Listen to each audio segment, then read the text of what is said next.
Garmin's Chad VanCamp is here at camp on a bow hunt with a Garmin Xero A1i Pro bow sight.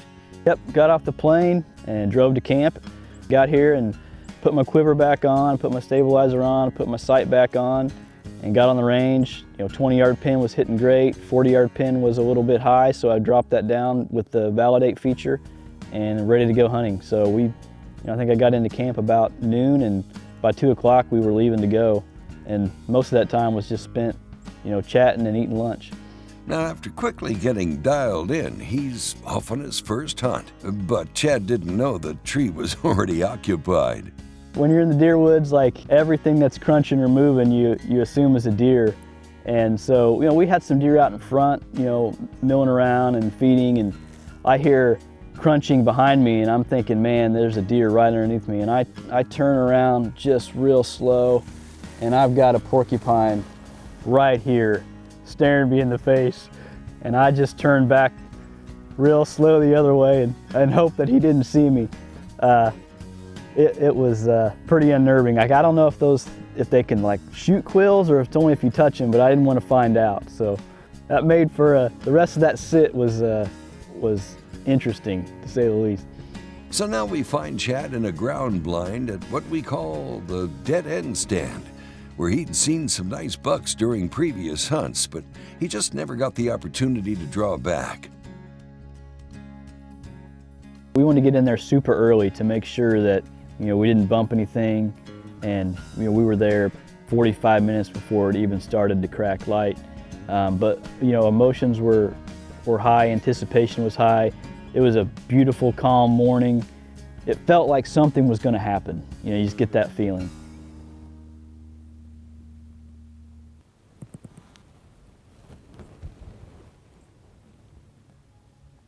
I think it was about just before 8, and this big 9 shows up, and he's milling around. I don't really have a shot. The deer just kind of took off out of the area for a little bit. I think there was another buck that was kind of challenging him off in the woods, or maybe there was a doe off to the left. Jeff, the cameraman, said, he'll be back.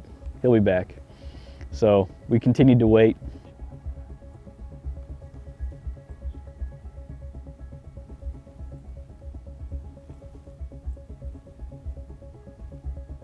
So about 9 o'clock, there's still deer around. We got a couple really small bucks, working around us. And I turned to Jeff and I said, I thought you said that big buck would be back. And it wasn't 2 minutes later, and he came back in. And he gets in the same spot that he was the first time he showed up, where I didn't have a shot at him.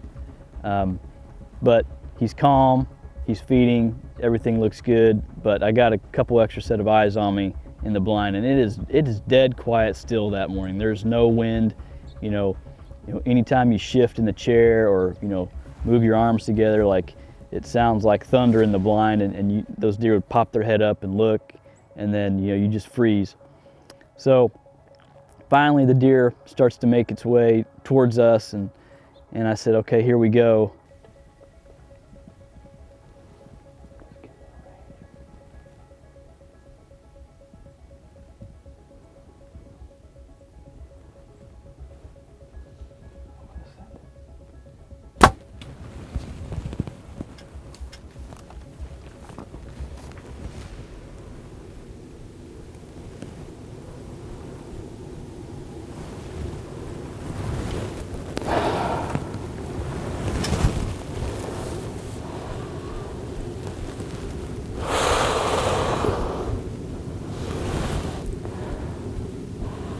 Wow, we got him. It felt good. 27 yards. I didn't look at the number. I just ranged him. The pin drops in and I let it go. Felt like the angle was good. Oh, thanks for keeping me calm, man. That was fun.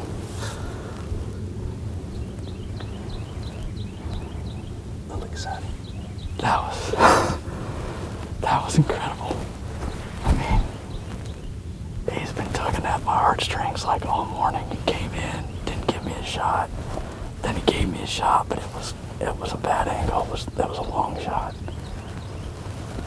And he walked off, and Jeff, the cameraman here, says he'll be back. was like an hour later, and I just asked Jeff, I said, I thought you said he would be back. And it wasn't 2 minutes later, he came walking back out. And he milled around forever where I didn't have a shot. And he finally came in and gave us something, so we'll give him some time. And I hear Jeff's a really good tracker, so maybe we can find him. But that's the cool thing about the Xero bow sight is, you know, whenever a deer's moving around like that, wherever they stop, you just squeeze the trigger and range, and you get two things out of that. You get the range and you get the pin to shoot, but you can also tell that your grip, pressure, and your torque and everything is consistent.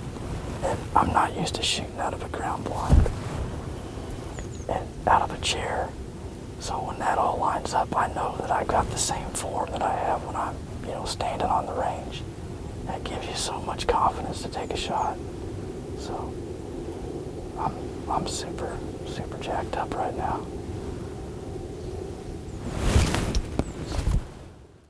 Now we look back at the video, and the shot was high. He ducked quite a bit on the shot. So we're gonna go back to camp, give him a couple hours, just creep out of here, and then we'll come back out later and see if we can find him. So that's the highs and lows on him. You know, the shot felt good. Like when I let the arrow go, it was right where I wanted it, but you know, it moved. So did get pretty good penetration. The arrow was buried all the way to the fletching, so hopefully that's a good thing.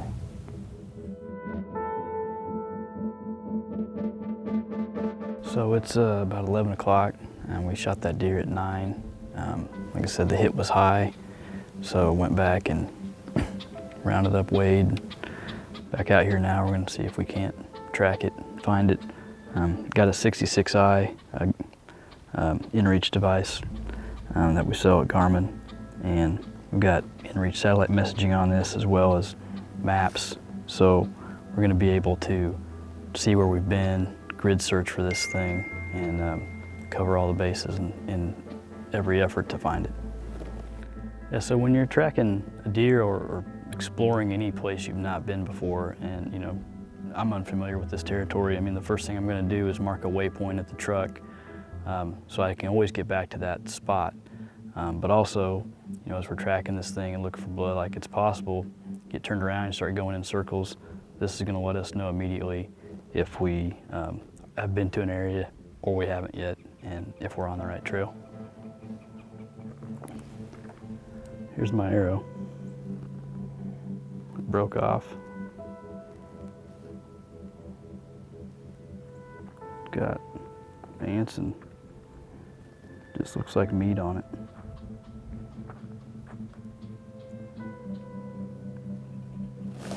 It didn't stay in very long.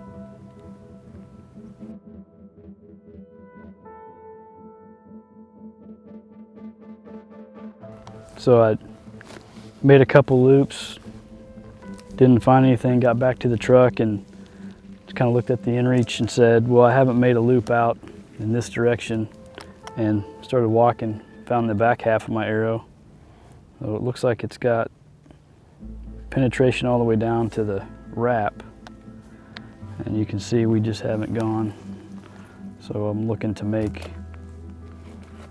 another loop out in this direction, searching for this deer. So we found the front end of the arrow when we first got here. We made a couple loops, didn't find anything, and I got to thinking, well, there's one direction we didn't go. So started to make a loop out that way, found the back end of the arrow. Not a lot of blood on it, just some meat. So when he took off to run, he must have broke it in half and spit it out, but didn't find any blood. So hoping he lives to have another day. So, you know, that's one thing about, you know, the technology we build at Garmin. You know, we don't try to detract from the experience. We're trying to enhance that outdoor experience. And so, you know, today, when I took that 27-yard shot at that deer, you know, I had the 27-yard pin, and I was confident in the range. Left, right was good. If there's any fault of mine, I should have aimed a little lower, thinking he would duck, but I felt good where I left the pin when I shot it. But all the technology in the world doesn't help you. I mean, these animals are still wild and free, and you've got to, it's you against them. And in this particular instance, didn't turn out the way I would have hoped, but I think he'll be back. And back he was. He was spotted on our trail cameras alive and well and chasing does.